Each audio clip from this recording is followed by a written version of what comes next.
Decarbonization, Enhancing Resilience. I'm Ligia Nerona, UN Assistant Secretary General and head of the New York office of UNEP, and I'm absolutely delighted to be here this afternoon.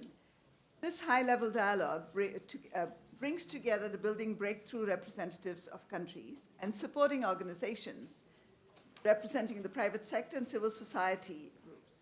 We are all aware of the weight that this sector has on the environment. That is 40% of global energy-related CO2 emissions, utilizing 50% of extracted materials, and responsible for 1/3 of global waste.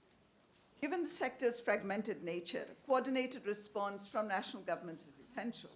And the Buildings Breakthrough, which was successfully launched at COP28, aims to achieve near zero emissions and resilient buildings to be new normal by 2030. It supports accelerating decarbonization and enhancing resilience in the sector through international collaboration. The Buildings Breakthrough, co-led by France and the Kingdom of Morocco, operating under the Breakthrough Agenda framework, initially developed by the UK, is endorsed by 28 countries and supported by the European Commission.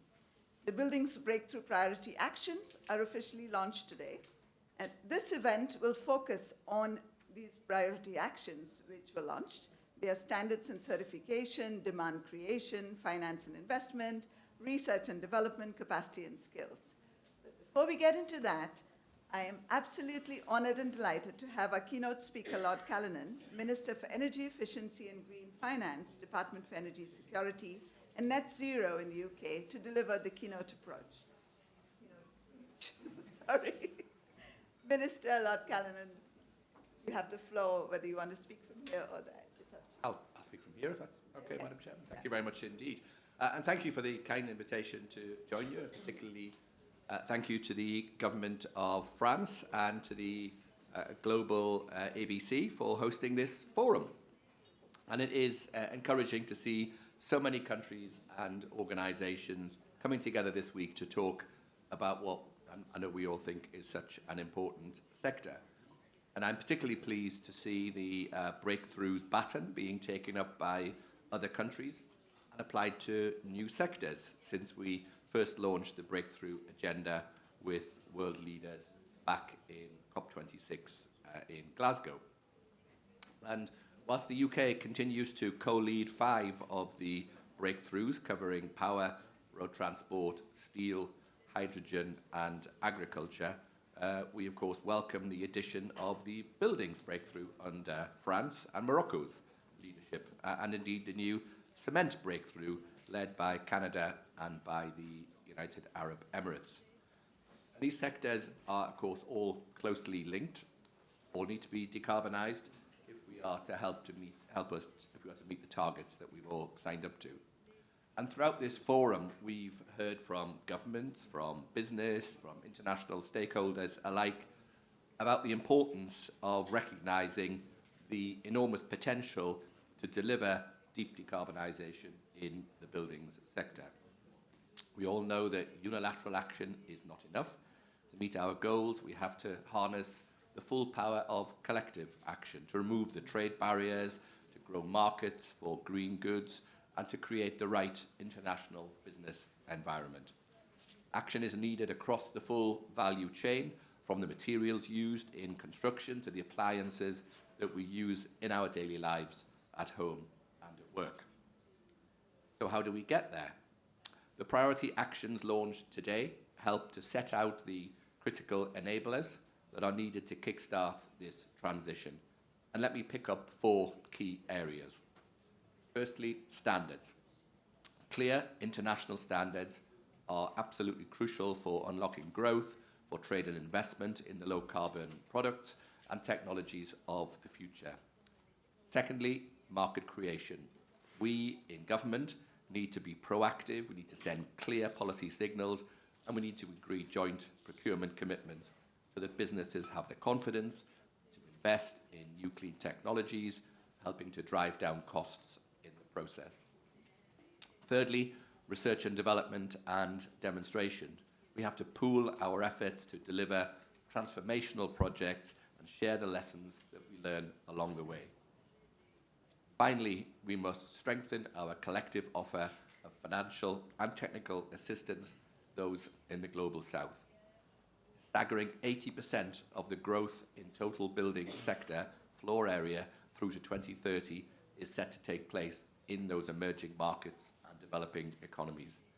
I'm pleased to confirm that the UK supports the priority actions launched today, and we are already collaborating with our international partners to help to scale up the finance, to help to drive demand and innovation and share that policy expertise. We have already provided £140 million towards the Market Accelerator for Green Construction Programme, helping to accelerate that transformational change in the green construction sector of 24 emerging markets and developing economies. We are also taking action to strengthen the demand signal for construction materials and appliances. At COP28, the UK signed the IDDI Green Public Procurement Pledge alongside Canada, Germany and the United States, and we've pledged to adopt time-bound commitments to procure low-emission steel, cement and concrete, helping to achieve net zero emissions in public buildings and in that vital built infrastructure. So I'd like to thank everyone here today for your engagement with the Breakthrough Agenda. We of course know that we cannot work in isolation. The Buildings Breakthrough now has the support, I'm pleased to say, of about 28 countries, many of whom are with us today. So I want to encourage all countries to join the fold, be part of this cohort, join the fold, be part of the first movers under the Buildings Breakthrough. Together, we really are driving change for a green and resilient building sector. Thank you very much.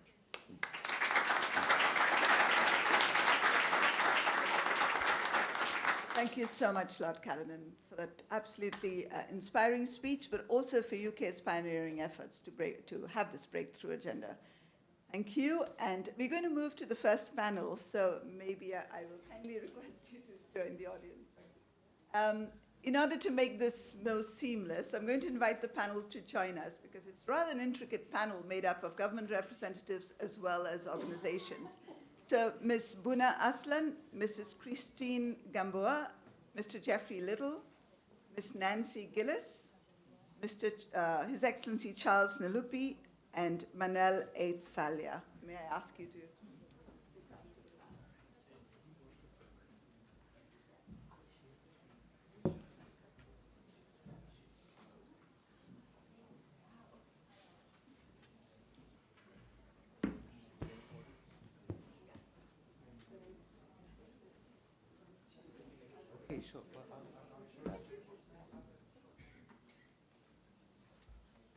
As you can see, we have many speakers. Go ahead, speak there. Sit. Yeah. Right. Does everyone have chairs? Oh, that's good. Okay. So I'm very pleased to introduce the first panel that's going to look at the priority actions of the Building Breakthrough, addressing the first three areas: standards and certifications, demand creation, finance and investment. I would like to invite the six panelists to focus on the following questions. For the government representatives, what is the policy context for the building sector in your country, and what are the key challenges?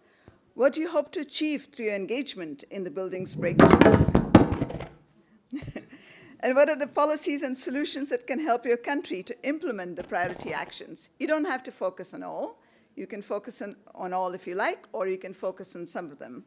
And then I will ask the representatives of the organizations to give us examples of key actions in your networks. What supports do the leaders of these networks need from national governments and to accelerate the actions? So to speak to them, I'm not going to ask all of the governments and all of the organizations, but actually have a government and an organization speak together in the first round. So may I ask Ms. Buna Aslan, who is representing the Deputy Minister of Environment, Urbanization and Climate Change of Turkey, to speak first. She's going to speak with an interpreter to help her. And followed by Ms. Christina Gamboa, the Executive Director of the World Green Building Council. Go ahead. Bu önemli toplantıya ev sahipliği yapan Fransa hükümetine ve Birleşmiş Milletler Çevre Programı'na teşekkür ederim. Daha güzel inşa etmek ancak kadınlarla mümkün. Tüm kadınların 8 Mart Uluslararası Kadınlar Günü'nü kutlarım. I'd like to thank the French government and the UN Environment Programme for hosting this important meeting. Building better is only possible with women. And I'd like to celebrate All Women's International Women's Day on 8th of March.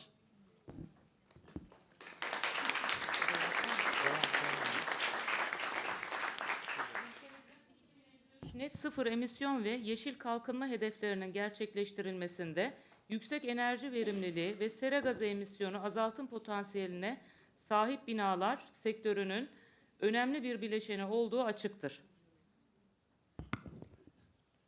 It is only possible that for our country, it's clear that there's a high need for energy efficiency, and we have a huge potential of greenhouse gas emission reduction, and it is an important component for our country's 2053 net zero target and the green development initiative that our government has started.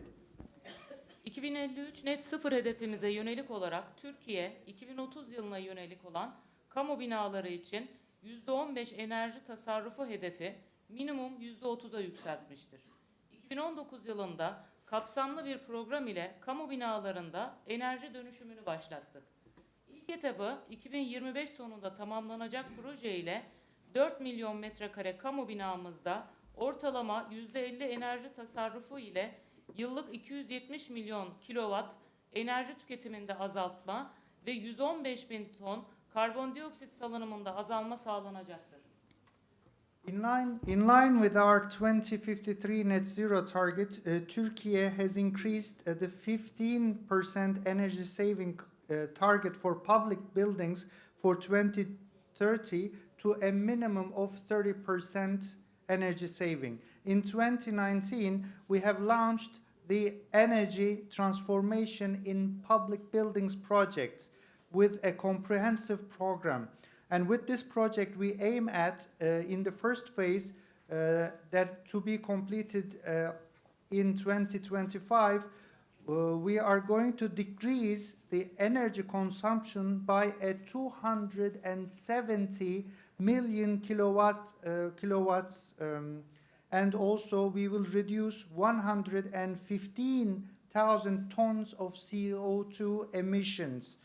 And this is going to contribute to our country's energy saving by a 50% ratio. Kamu binalarında yenilenebilir enerji dönüşümü için 250 milyon euroluk bütçe ayrılmıştır. Ülkemizde enerji kimlik belgesi alınması zorunlu kılınmıştır. 2011'den bu yana yaklaşık 1,5 milyon enerji kimlik belgesi düzenlenmiştir. A budget of 250 million euros has been allocated for renewable energy transformation in public buildings. There is a legislation which requires energy identification certificate, which is for buildings, and that is compulsory for our country. Every building needs to be certified with an energy identification certificate. And approximately 1.5 million energy performance certificates have been issued as of 2011. 2023 yılının başından itibaren yeni inşa edilecek belli büyüklükteki tüm binalara neredeyse sıfır enerjiyle bina zorunluluğu getirilmiştir. And as of the beginning of 2023, all buildings which are planned to be constructed have to be net zero buildings, zero emission buildings. Önümüzdeki süreçte şu anda paydaş olarak bulunduğumuz girişimin hedeflerine uygun olarak tüm yeni yapılacak binaların neredeyse sıfır enerjili bina konseptine uygun olarak yapılmasına yönelik araçların geliştirilmesini hedeflemekteyiz. Ayrıca bölgesel ısıtma ve soğutma sistemlerinin yaygınlaştırılmasına yönelik çalışmalarımız devam etmektedir. In the coming period, in line with the objectives of the initiative in which we are currently a stakeholder as a country, we aim to develop tools to ensure that all new buildings to be constructed are zero emission buildings, and in addition to that, efforts are underway to expand the use of district heating and cooling systems in order to save from the energy which is used to heat and cool the individual housing units. Ulusal düzeyde çevre dostu ve sürdürülebilir bina uygulamalarının yaygınlaştırılması amacıyla milli nitelikte yeşil bina ve yerleşme sertifika sistemi uygulamaya açılmıştır. Ülkemizde yürürlükte olan yapı malzemeleri mevzuatı Avrupa düzenlemeleri ile tamamen uyumludur. We have also introduced a national green building and settlement certificate system that has been launched to promote environmentally friendly and sustainable building practices at a national level. The building materials legislation of Turkey is in total harmonization with that of the EU acquis.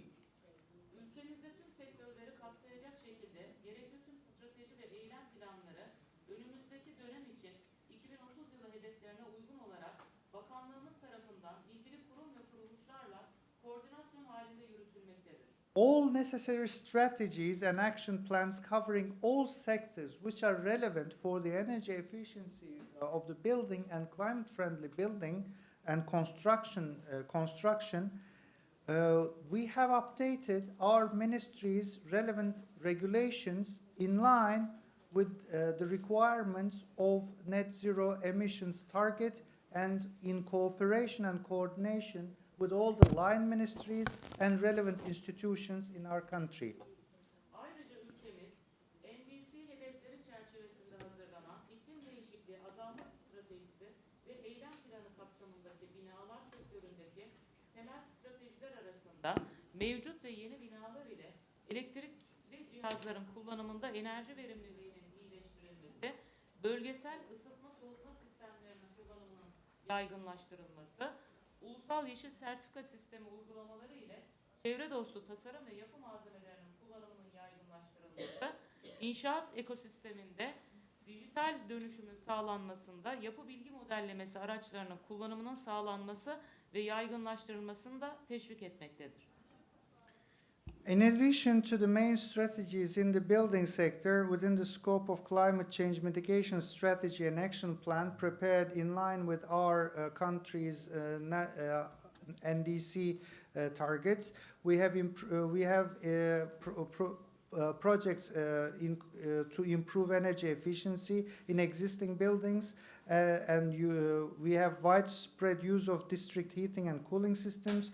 We are continuing to promote the use of environmentally friendly design, and we are ensuring dissemination and promoting the use of building information modeling tools in achieving digital transformation in the construction ecosystem. Dinlediğiniz için teşekkür ederim. And thank you very much for your attention.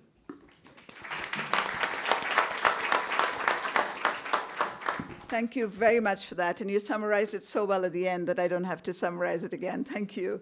May I now invite Ms. Christina Gamboa, Executive Director of the World Green Building Council, to respond to the questions in the same space, standards and certifications. Thank you so much. It's going to be very tough to follow that leadership from Turkey. And big congratulations to the government of Turkey with all the actions of the comprehensive plans and policies and updates to making, enforcement also in the visionary, with the plans are consistent with the standards and certifications that you're rolling out.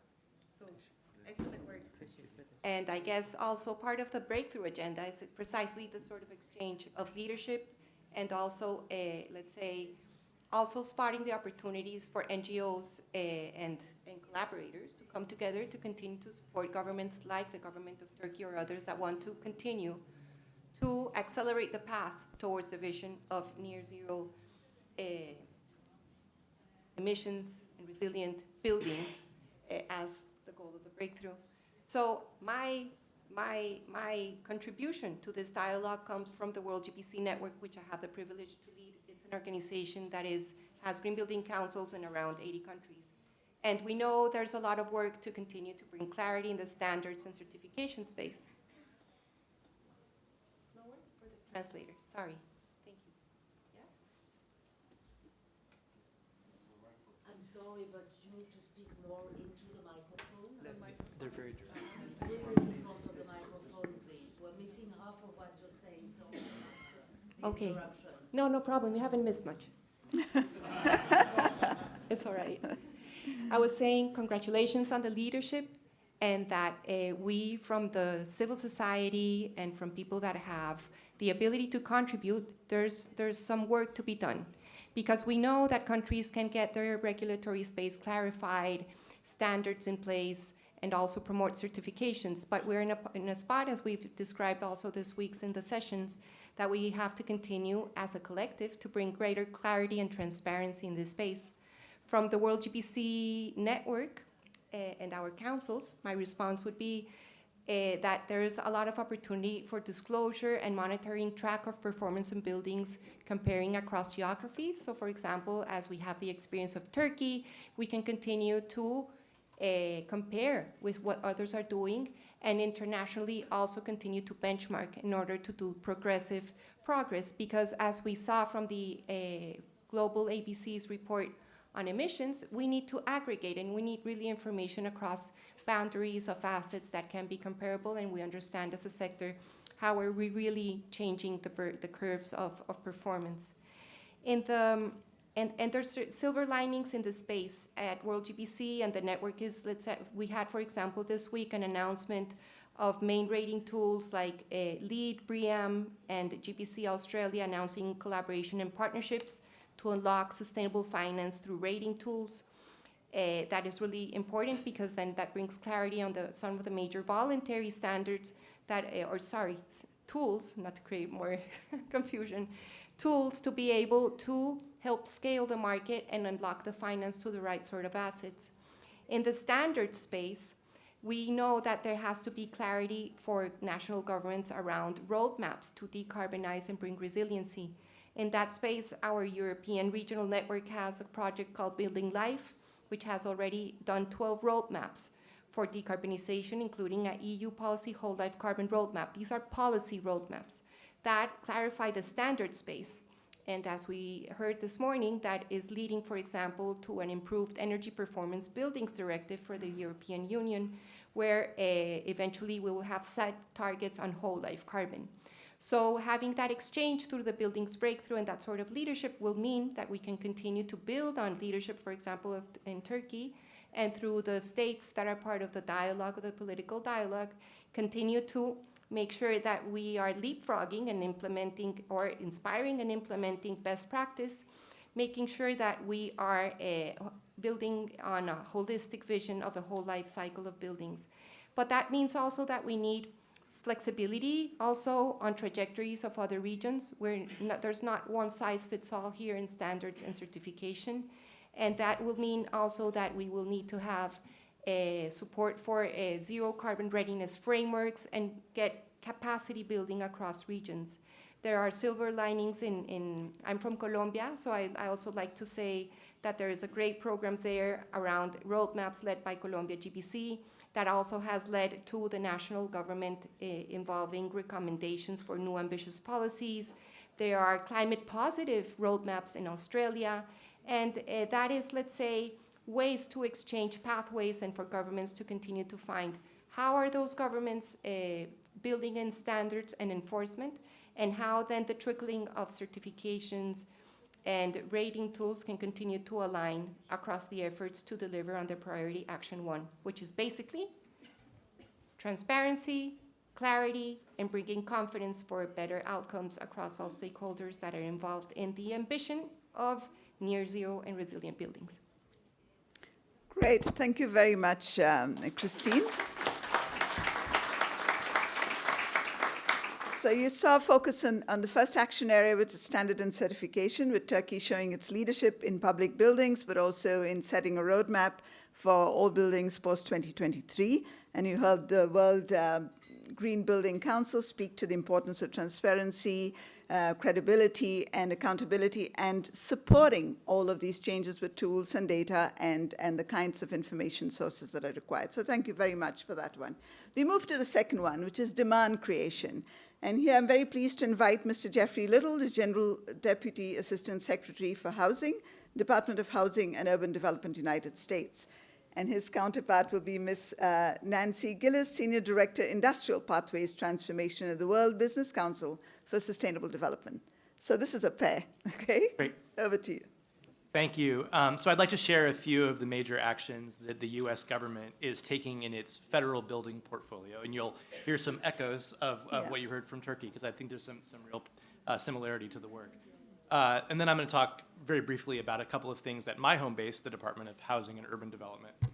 So first, there are several big decarbonization policies that we're using to hopefully achieve the goal of net zero emissions in the federal building portfolio. President Biden signed an executive order requiring the U.S. government to achieve a net zero emissions posture in its building portfolio by 2045, including a 50% greenhouse gas emission reduction by 2032.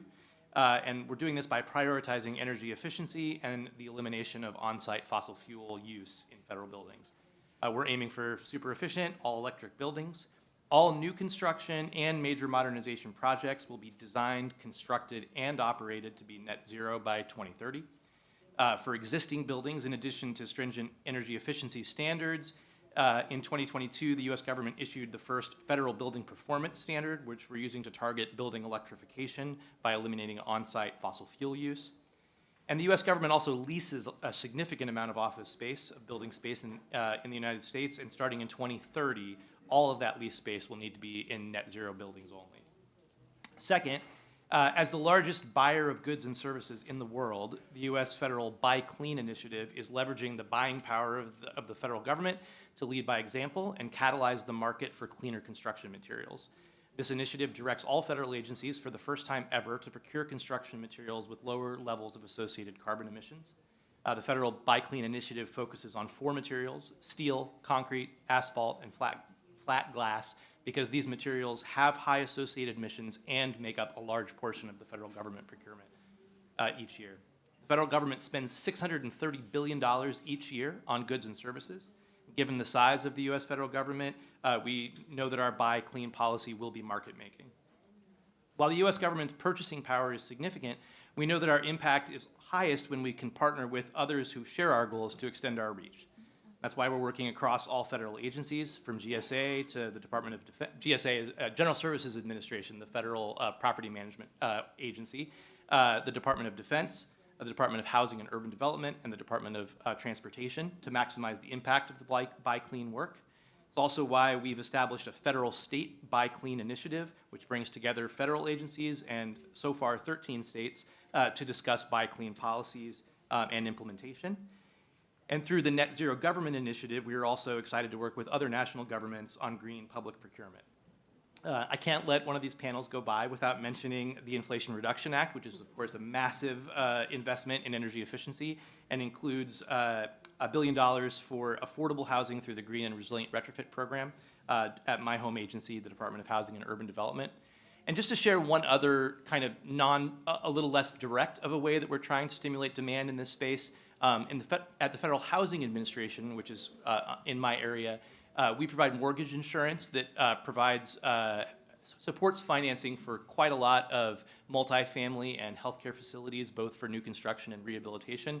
For several years now, we've provided a price break on that mortgage insurance for properties that are built to a green standard, which has played a significant role in driving those properties to achieve the green standard. And now the vast majority of business that we are doing with that program, the property developers are choosing to go green in order to achieve the FHA benefit. So I'll stop there, but thank you. Super. Thank you so much, Jeffrey.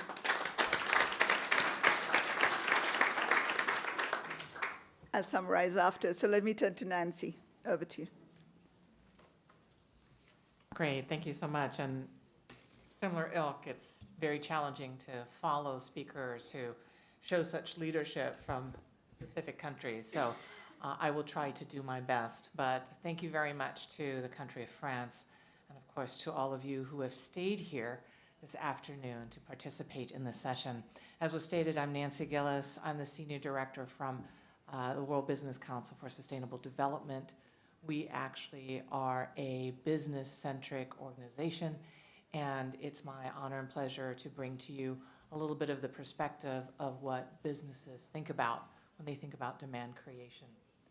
One of the things that I wanted to raise is that as we think about the impact of demand, that you've heard a lot of action that's already being taken, but when we think about the built space, there's actually two very different ways that one has to think about it.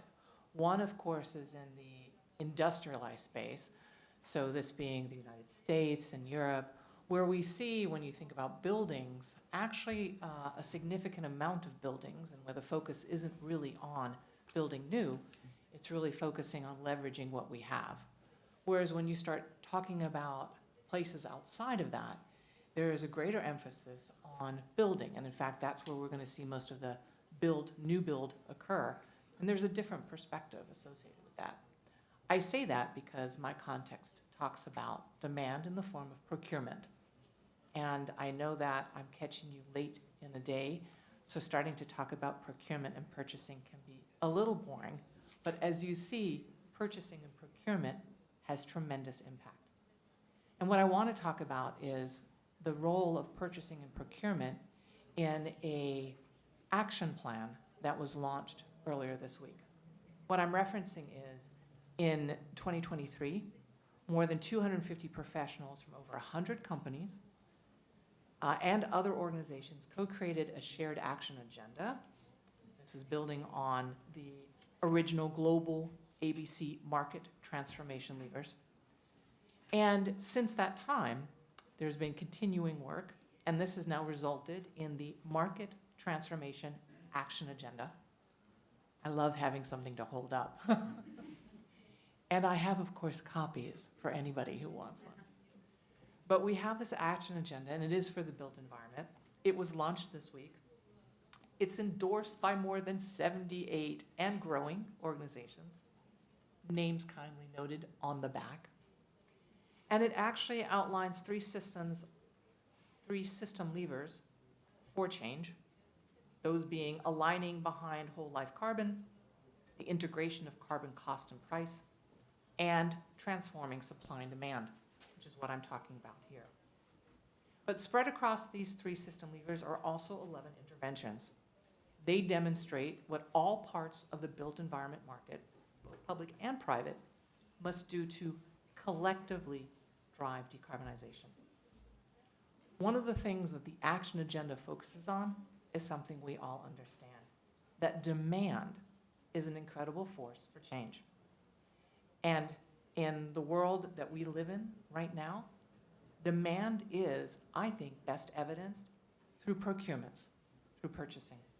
And you've heard the example of the power of purchasing just by these two governments here on this panel with me.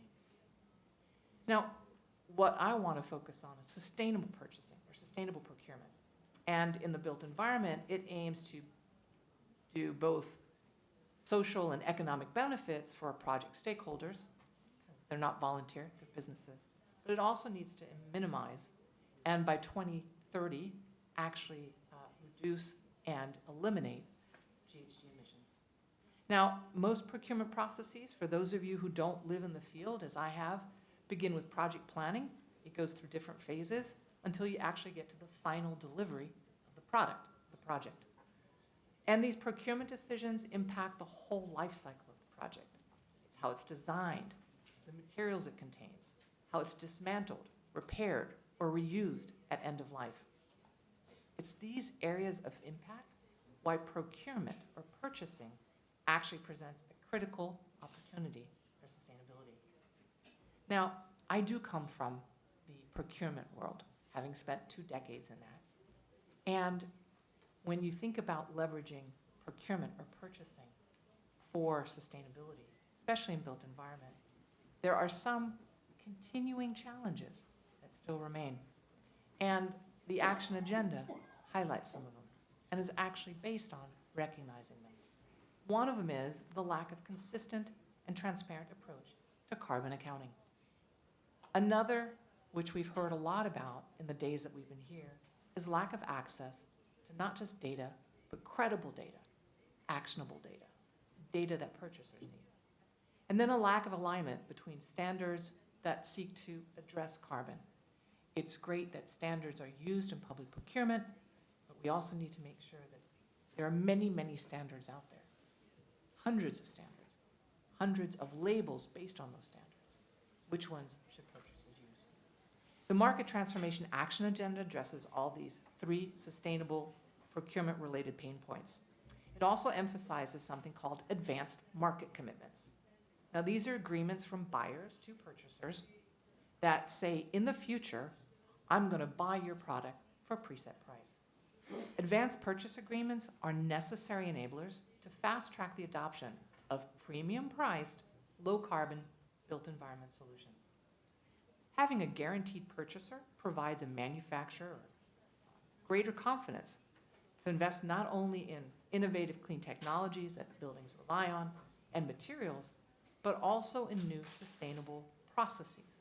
And that we should not forget. Procurement is not only a source for products, for tangible things, it's also a source of specifying new ways to operate, which is something that we need to focus on as well. Now, I was asked to say a few words on what support is needed from governments, so let me focus on public sustainable procurement. And if it's not already become clear, I think the public sector should be a leader in sustainable procurement. We've had examples of where that might be the case, but it's not the case to the extent it needs to be. Regretfully, the legal and regulatory public procurement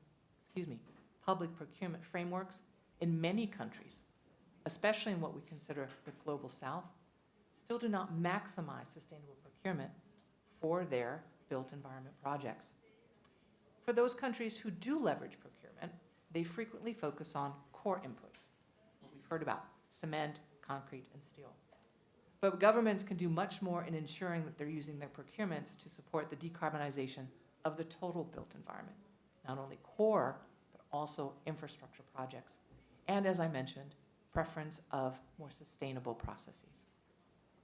Maybe the focus on sustainable public procurement is something that we should add to the action agenda as we progress. But now that I've drawn your attention to it, as it stands, the action agenda is an approach that can create holistic systemic change.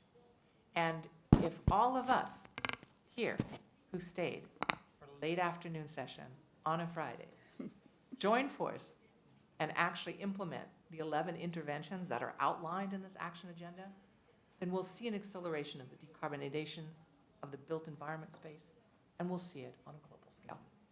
Thank you for your time and attention. I appreciate it. Thank you so much, Nancy. So we have an agenda within an agenda, which is great. So we heard from the United States the importance of procurement. First, the importance of federal government being involved in all of this and leading by example, then green public procurement, the importance of policy incentives as the IRA has, and of course the mortgage insurance, very clear policy ideas that can help make the shift. And then we heard from Nancy ways in which you can go deeper into this, but she also spoke very deeply into sustainable public procurement and spoke of the new action agenda. Great, thank you so much. I think all of this gives us an idea of how to move forward, but now we come to the crucial one, which is finance and investment.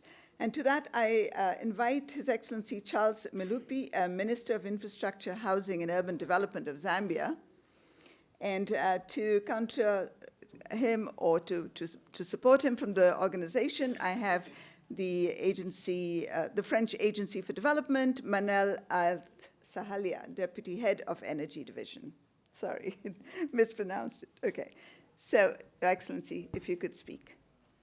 Thank you very much. First of all, we have to understand why we are here. And ultimately, is the impact of climate change on our world. And I can inform the meeting that my country, Zambia, together with most of the countries in Southern Africa, right now undergoing a most severe drought. In fact, it is 1 in a 100-year drought, with these devastating consequences on food production, ability to generate power, because we use electro-hydro schemes, and so on. And this ultimately will cost these countries quite a lot. So the need really to work on systems that will reduce emissions is not theoretical, but it's a requirement to ensure that our countries continue to thrive. In terms of the finance that we have talked about earlier on in the discussions, I talked about the global financial schemes. But here's what we are doing in Zambia, because we recognize that we have issues with availability of funding. So what we have done is to leverage on the private sector to ensure that they also come in terms of the provision of housing. Earlier on, I talked about the deficit in our housing in the country. So what we have done is invite, through what we call the public-private partnership, where we invite the private sector to come and work with government to develop housing schemes that will address the housing deficit in the country. And even when they come and they develop new housing schemes, we obviously make sure that the policies, such as climate change policy, national housing policy, infrastructure policy, and of course our overarching national development plan, these are followed. And these are designed in such a way that we build climate resilient green structures. I think that is important, and that is helping us quite a lot. But one thing I want to say to the meeting this afternoon is I think we have heard numbers, statistics, as to what the built environment, the housing in the built environment contributes to emissions, the percentage, the global percentage. And it varies from 20% to 30%. So this is a significant amount.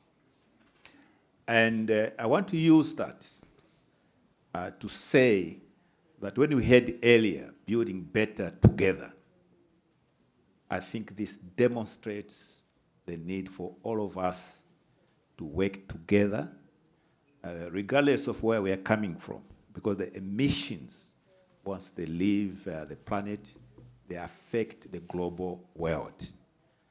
And if you look at Africa, where I'm coming from, currently the population is about 1.3 billion people. And this will rise in proportion to the population of the world. So what I'm asking for is, in terms of addressing these issues, especially in the built environment, that we must continue to work as a team. Because if we leave certain parts of the world behind, the impact of the emissions in those parts of the world will engulf the whole world.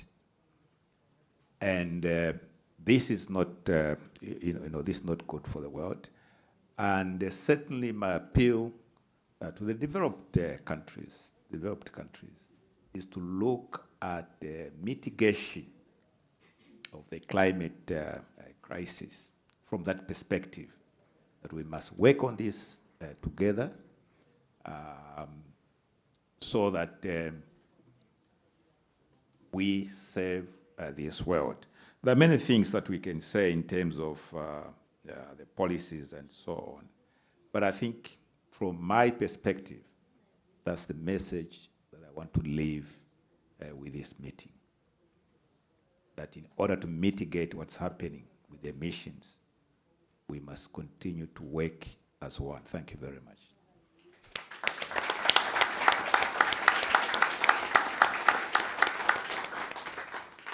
Thank you very much, Mr. Malupi, for that very powerful message. We need to work together to avoid being engulfed by what is coming if we do not work together. Thank you very much. Manal, over to you.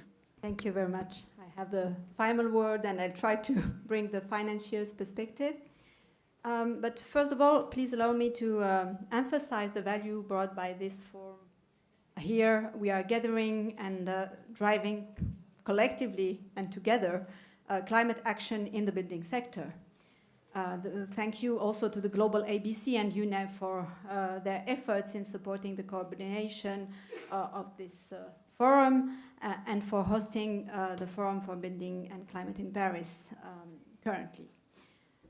I'll try to illustrate through our experience with the Partnership for Energy Efficiency in Buildings, the PEEB, what AFD, the French Agency for Development, does to support and to overcome the identified challenges. The Partnership for Energy Efficiency is, first of all, a partnership. It started with a bilateral cooperation between AFD and GIZ in Germany, and now it's bringing together many other stakeholders, including the Green Climate Fund, the European Commission, ASEAN, and all these stakeholders working together again to address the challenges, to overcome the challenges of integrating energy efficiency in the building and construction sector. PEEB provides financial support through concessional loans, grants, investment grants, and technical assistance for large-scale building projects, but also for institutional support.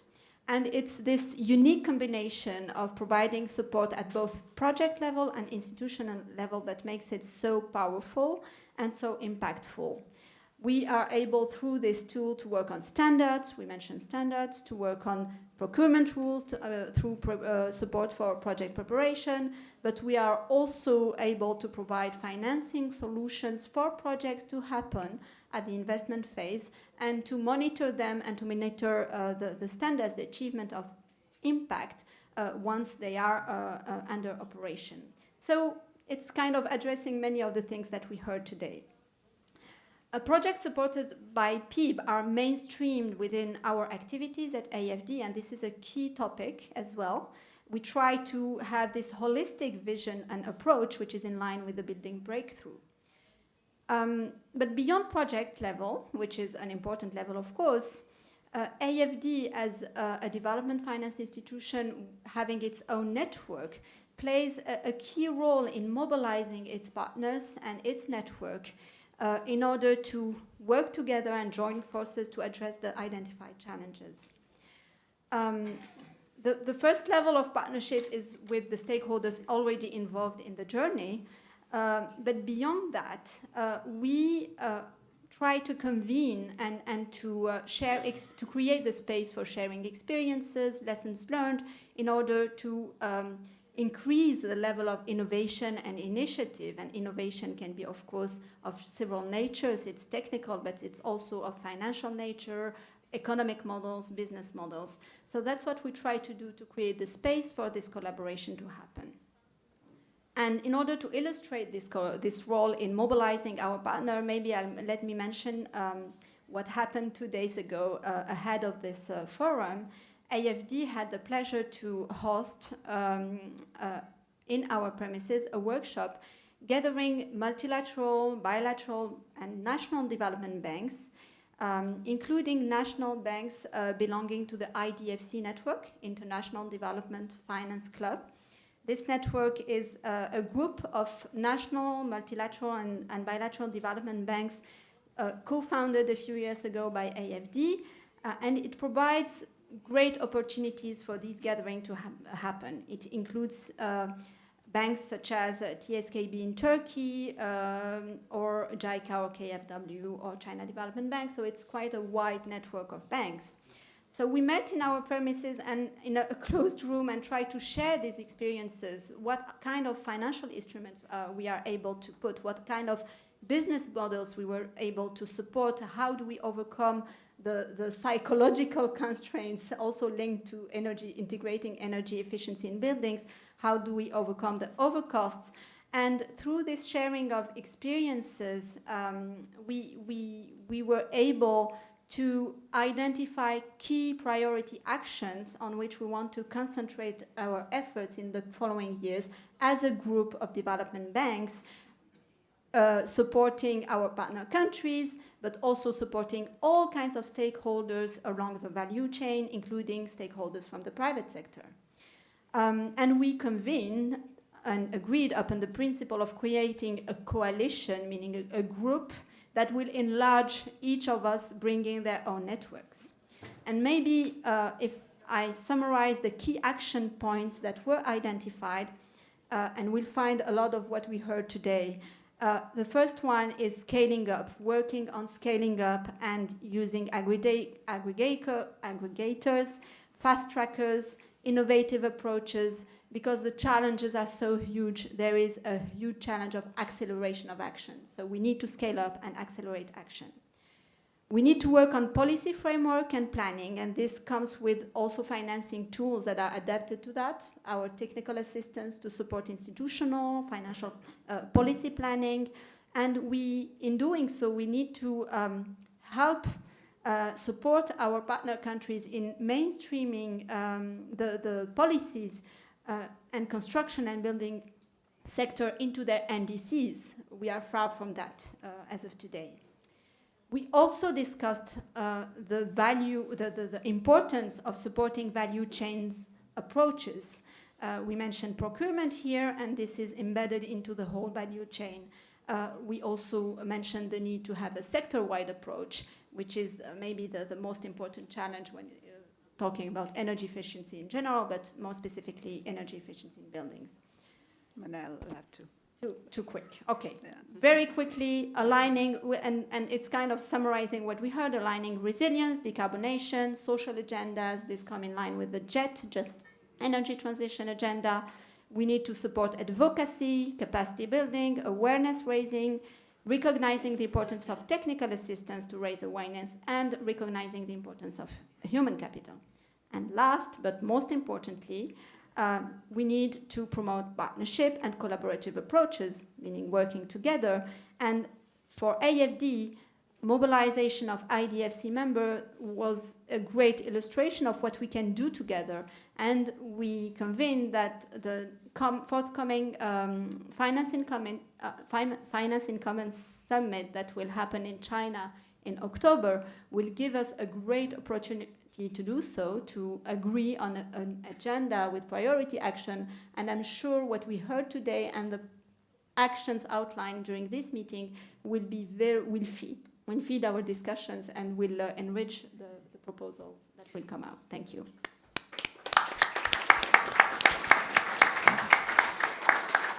Thank you so very much. And I'm sorry I have to hurry up, but it just means that we get more people to speak. But thank you for that. And what you heard here is for finance and investments, you need cooperation. That's what Minister Malupi spoke about, and what Manal spoke about, is the importance of leveraging finance to make the changes also by bringing in the institutions, the bankers, and others. So thank you very much for that.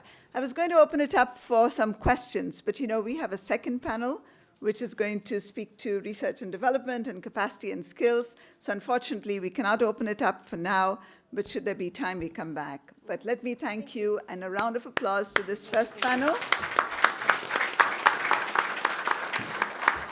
While I ask the second panel to please come up to the dais. It's Ms. Nalia Noor, who's representing His Excellency Minister Chaudhry, Miriam Schwartz, and Dr. Abdul Khalek, and Stuart Tom. Please.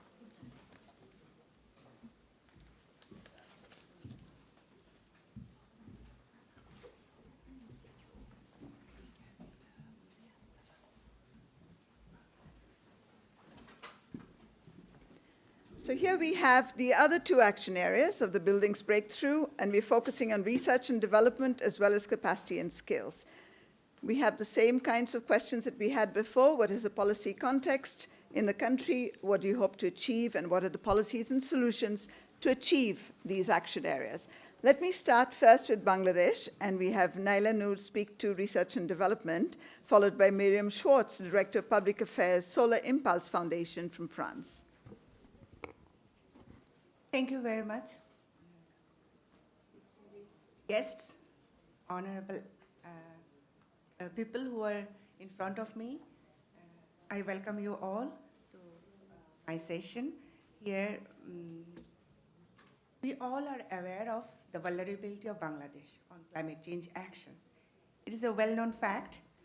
Recurring climate disasters like flood, cyclone, sea level rise, and salinity intrusion, as well as IPCC fourth assessment report send us the message for the heat wave as well as the waterlogging situation is very much worse in case of Bangladesh.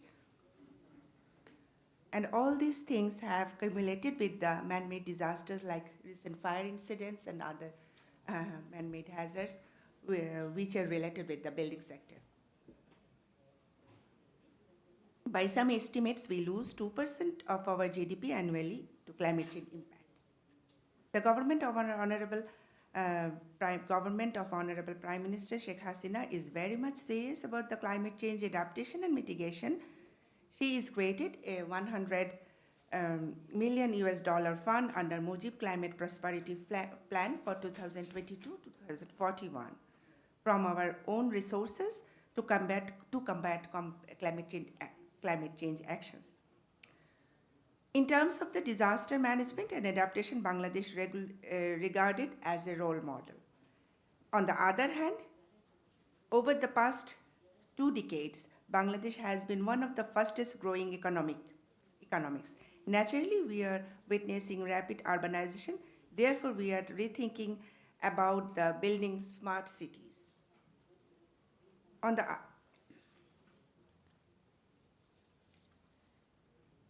Bangladesh is moving forward to the change of narrative from vulnerability to a resilient prosperity and thus shifting towards a sustainable prosperity plan.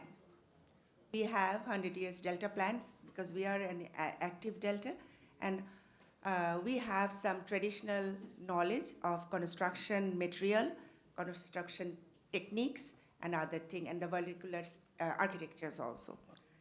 And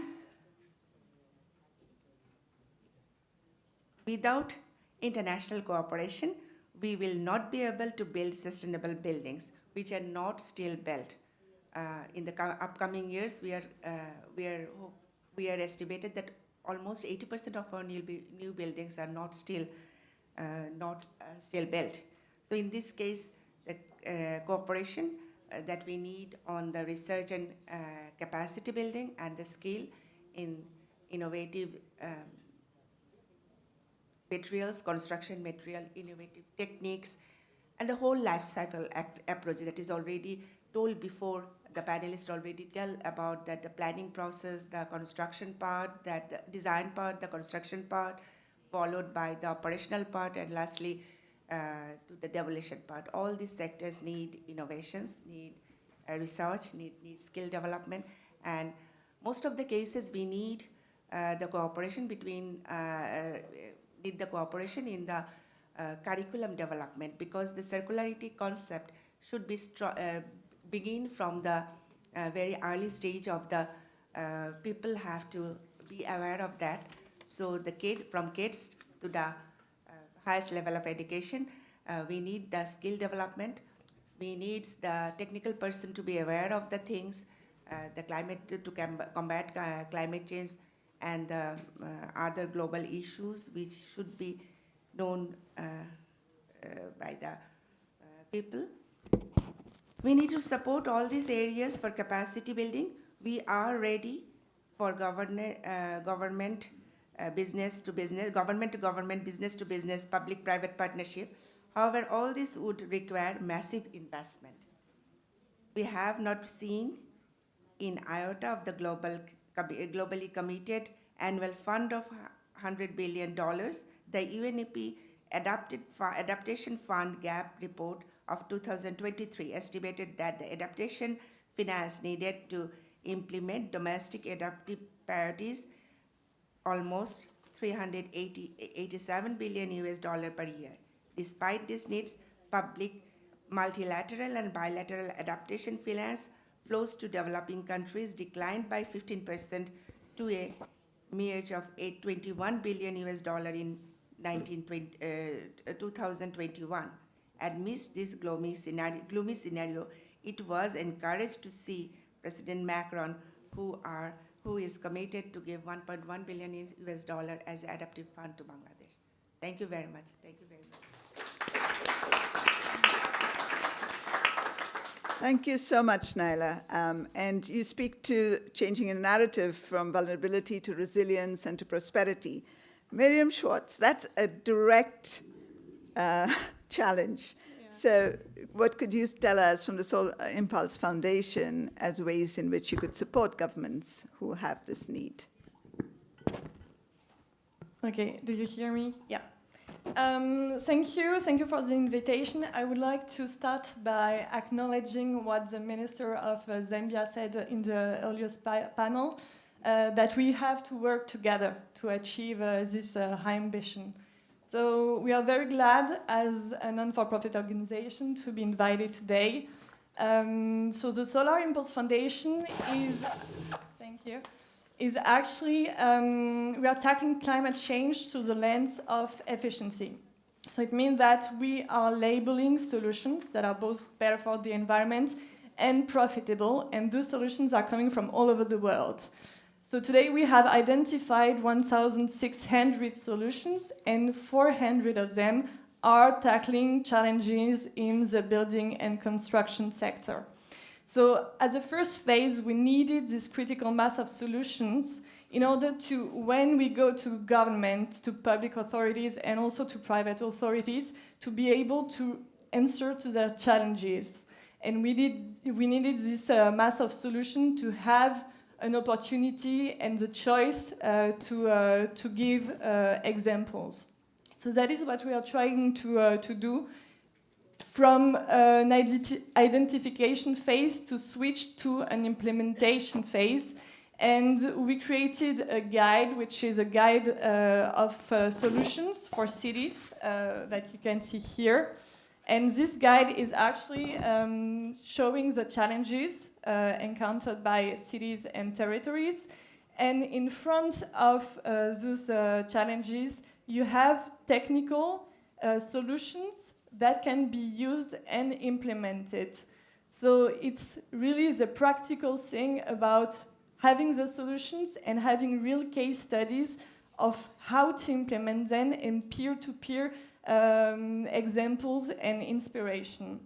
So just as an example, because I'm talking about solutions, but you can wonder what kind of solutions we have. It can be very diversified, and just as an example, we have Cool Roof, which is a French solution, as we are in France. It is a white painting that you can put on buildings, but it's not only white painting, that would be much too easy. Actually, there are some technology behind it, and they have developed a coating with minerals that are better reflecting the sun. And with this kind of solutions, you can actually decrease or divide by 2 the heat islands in cities and decrease by 2 degrees the temperature on roofs. So it is this kind of solutions that are not always high technologies, but also low technologies that can easily be implemented and that we already have today.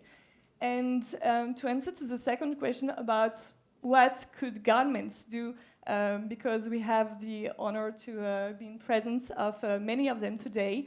Actually, we did a survey like 2 years ago to the innovators in our network. And we asked them what kind of actions would they need. And it was not about finance or legislation, although it was mentioned and quite important. But the first one that came was the lack of visibility. 80% of innovators said that they are lacking visibility. So it's not only in the private sector or in the public sector, it's something very common.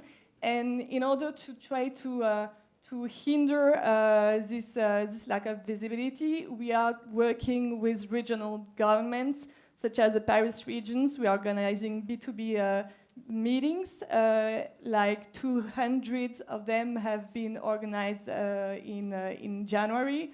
And we are also trying to propose this solution directly to the regions and to the public authorities That is exactly what we did with the Grand Est region some time ago, and they implemented a solution to reduce water leakages, and they then decided to install this solution in hundreds of schools on the territory. So you can see that it's a lot about not knowing that technology exists and trying to get rid of the statu quo.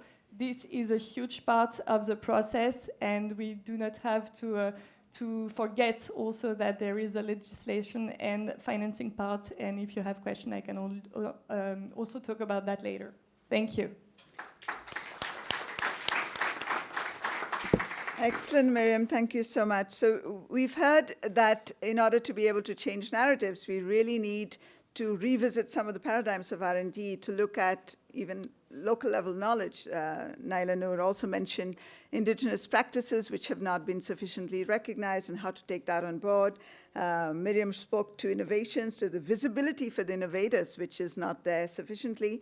And then she gave very clear examples of what exists already and what can be taken up to scale. So that's great. Thank you so much. And I'm sure we're going to hear reverberations of this in the next one. And so we turn to capacity and skills. And this is, I'd like to invite Dr. Ibrahim Abdelhalek, Assistant Minister for Technical Affairs, Ministry of Housing, Utilities and Urban Communities of Egypt, and Mr. Stuart Tom, President of the International Code Council. Thank you very much. Good afternoon, ladies and gentlemen. I know it's quite difficult to be the final speaker at the final session in the final day. But I will try to focus on some key messages because capacity and skills are much related to the first 4 actions. But we need first to ask a couple of questions. The first is, who are the stakeholders to raise their capacity? And what are the skills? So the stakeholder, as His Excellency said, it's a partnership between the private and public sectors. So it's not only public, it's public and private. But the public sector has 2 levels, policy maker or strategic level and local authority. And for the private sector, we have the developer and industry as well, because material and equipment for building should be another type of engagement for industry. And also, we can raise the awareness and capacity of the individuals, because the individuals sometimes in some countries are the producer of building. So this is the first question. The second question is about what are the skills? Skills relating to the code regulations for decision maker, for the policy makers and strategic level. Incentives also for the policy makers. And also for construction, the process of the construction, the material of the construction, and operating the building. So this is in quick the answer of who are the stakeholder and what are the skills. I give you a quick examples from Egypt. Egypt started a green housing, a green social housing initiative, and this project financed and had a financial and technical support from an international organization, from the World Bank. But the question is, can we scale up this project at the country easily? The answer is no. Why? Because of one of the main issues, besides to the finance, the capacity building. So we need first 3 stages. We need to inform people and the stakeholders with the importance of the building and energy efficiency and etc. to raise the awareness. We need to consult people about their needs and problems and involve them and collaborate with them in the implementation and construction. Finally, we already in Egypt have already a capacity building program funded by an international agencies for capacity building, and we start this program. But again, we need a kind of partnership, public-private partnership. So we already started some projects between the public and private in providing housing. So we, as a public sector, we encourage the private sector to implement and construct the new buildings with a green and energy efficiency and transfer the knowledge to the public sector. So it's a kind of transferring knowledge and learning, increasing learning curve. Training program inviting tool and practices, and also to have a kind of a central of excellence for the government, whether for the strategic level and local level, and this matched with the skills and with the research, because this center of excellence introduce the best tools and the codes and incentives to increase the capacity building for the private sectors. That's in brief, and I would like to thank you again. Thank you. Thank you so much. Stuart, you have the last word before we invite the speaker for the closing. Thank you very much. I find it interesting that there are so many similarities that we see and that we just heard being observed in Egypt. Clearly, capacity building is going to be incredibly important if we're going to be successful. In fact, among the many things that Minister Lord Callanan mentioned when this session was kicked off, the reference to clear international standards is something that we have to focus on. Capacity building within the context of the Buildings Breakthrough is important because, as we've heard throughout this week, if we want to go fast, go alone. But if you want to go far, go together. And together, we can address this capacity issue. The development of codes and standards are a key component of building capacity because with predictable, practical, and effective codes comes efficiency and scale.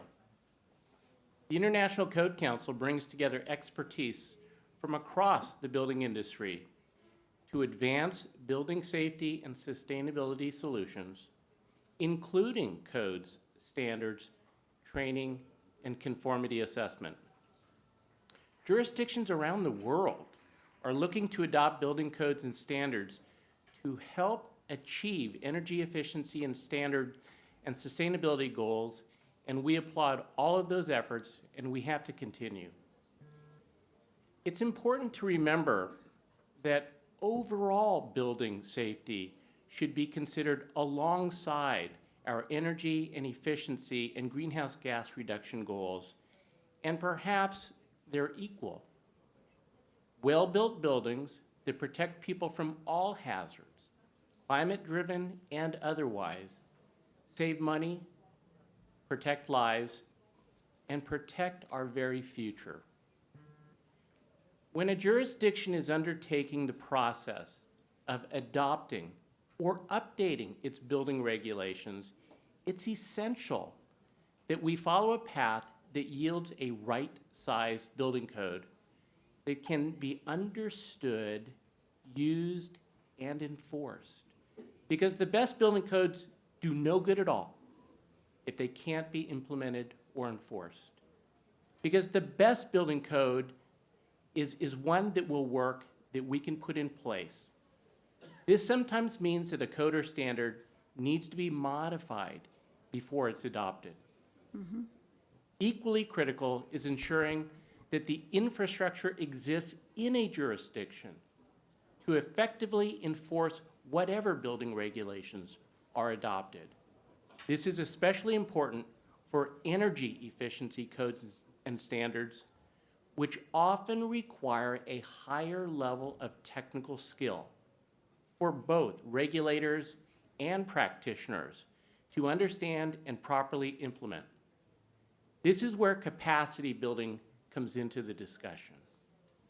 The International Code Council has launched the Building Capacity for Sustainable and Resilient Buildings Initiative in support of the Buildings Breakthrough. This initiative is designed to help jurisdictions to consider the building safety ecosystem holistically, including right-sized codes and appropriate standards, buttressed by a solid regulatory infrastructure that includes training and credentialing of enforcement officials like plan checkers and inspectors, as well as private sector practitioners. It should rely on third-party certification, including product certification and accreditation. Often, building the capacity for enforcement of a building or an energy code is a bigger lift itself than the process of developing the codes. But it's essential. And a jurisdiction cannot realistically expect to see the benefits from adopting a building or energy code if we all don't get there and work together. Thank you very much.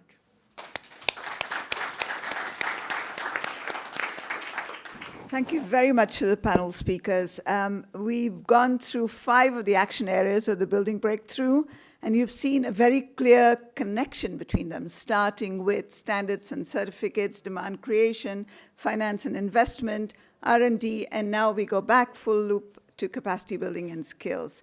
So thank you very much, and let me ask you to please take your seats in the audience so that I can invite the final remarks from the co-lead country of the Building Breakthrough. And please come.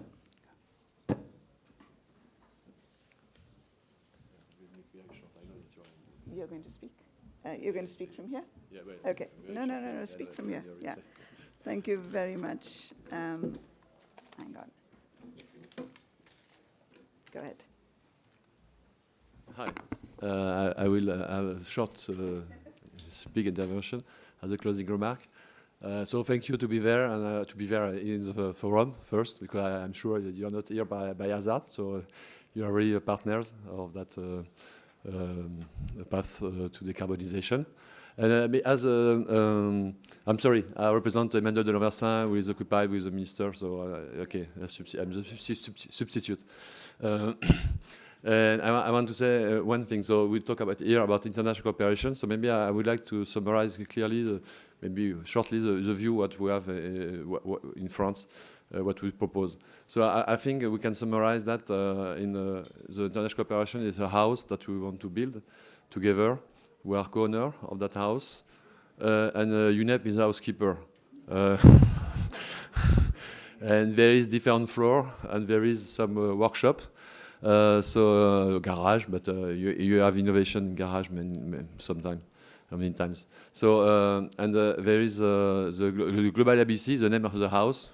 You are corner of the house, so you have to feel it's your house. Second, there is a floor for international partnership or assistance to emerging and developing countries. The PIB, but it's others members are doing, like IFC, like many others are doing. As I said, there is some workshop. It's very important, the workshop or garage, because is there you have operational action, and the Building Breakthrough is the name of the garage or the workshop. And it's very important that we focus our attention on a very limited number of action. Because as an engineer, I know to have a breakthrough, you have to concentrate your force in some points. You can dissolute your attention. So you have to select very carefully where we want to work together. And I hope that here is a framework of a priority action, but now you have to deep dive and maybe to narrow down a little, because you have to affect some means, some money maybe, some time. And when we have to do this action plan, for sure it will be maybe more difficult than we think. But it's very important that we try to work together on this priority action. And I want to say that the declaration is a kind of a common script or a rule of this house, more or less. And the international intergovernmental Council for Building and Climate is a room where a kind of board room or where the owner, the government are meeting to understand what is happening in this house. Okay. So I hope this symbol is very clear for you. I think that that's summarize the way we understand we want to propose this international cooperation with different tools, but they are coordinated and shaped together at the same house that we want for sure low carbon. Thank you. So thank you for that great analogy, and thank you to France for all the great leadership you have in this space. And with that, let me thank all of you for being here today. Last session on a Friday afternoon, but you still have the closing plenary. So I invite you to attend that. Thank you. Thank you to the panelists.